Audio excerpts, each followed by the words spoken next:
কিরেশান, এই গাড়িতে গেছিস? এই গাড়িতে এমন বক্স লাগিয়েছি, এখন গাড়ি চলবে শুধু বক্সের তালে তালে। কি বলিস?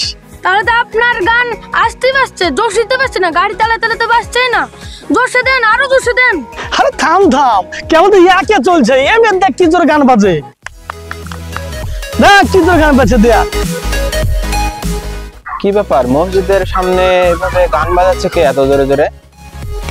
দেখি তো।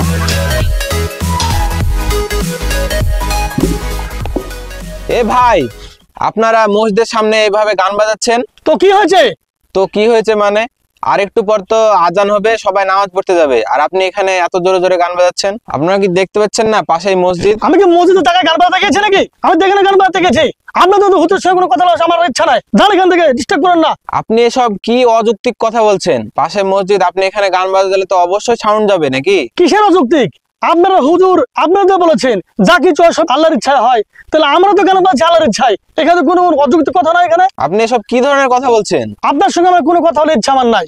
তবে একটা যুগ দিতে আপনাকে বোঝাতে পারি যে আপনারা হুজুর যখন জন্মগ্রহণ করেন তখন কি আপনাদের মুখে দাঁড়িয়ে ছিল? দাঁড়িয়ে ছিল না।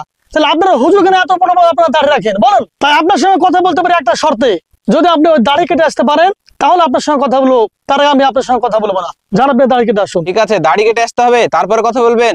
ঠিক আছে, আমি এখনই দোকান থেকে বিলেট নিয়ে আসছি, দাঁড়ান। দেখলে হুজুরকে কেমন প্যাচে ফেলিয়েছি? আমি একজন শিক্ষিত ছেলে, এরকম 100 জন হুজুর আসলে আমার প্রশ্নের উত্তর দিতে পারবে না। ঠিকই বলেছেন ভাই। ভাই ভাই, হুজুর কি ব্যাপার, হাতুড়ি নিয়ে আসছে? থাম থাম থাম, ওকে আসতে দে, তারপরে দেখাচ্ছি মজা। আসুক আসুক আগে। এবার হুজুর আপনি হাতে হাতুড়ি নিয়েছেন কেন? আপনি তো বললেন হাতুড় আনতে। আপনাকে আমি কখন হাতুড়ি নিয়ে আসতে বললাম? কেন, আপনি তো বললেন হাতুড় আনতে। আপনি তো বললেন যে আমাদের ছোটবেলা থেকে দাড়ি থাকে না, তাও আমরা এত বড় বড় দাড়ি রাখি। আপনার 2-3 পাতা পড়ে খুব নিজেকে একদম শিক্ষিত মনে করছেন না?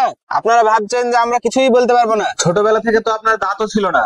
দাঁত তো আপনার আছে, বড় বড় দাঁত রেখেছেন, সেই দাঁত আজ আপনার ভেঙে ফেলবো, তাই আমি হাতুড় নিয়ে এসেছি। দেখি দেখি আপনার দাঁত সব ভেঙে ফেলবো।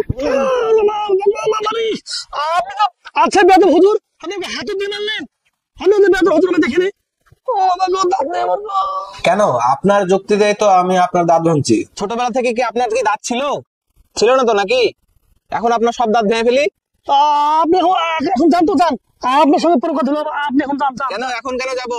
আপনাদের তো হুজুর দেখলেই চুলকানি ওঠে, হুজুর দেখলেই কিছু বলতে মন যায়। ঠিক আছে, এবারকার মতন আমি যাচ্ছি। এবার থেকে আপনারা কোনো সময় হুজুরদের বাজে লাগার চেষ্টা করবেন না। ভাই, আমরা অন্যদের মতন কসম দিয়ে সাবস্ক্রাইব করতে বলছি না। আপনাদের প্রত্যেক মুসলমানদের উচিত ইসলামিক চ্যানেলগুলোকে সাপোর্ট করা, তাই প্লিজ সাবস্ক্রাইব করে দিন।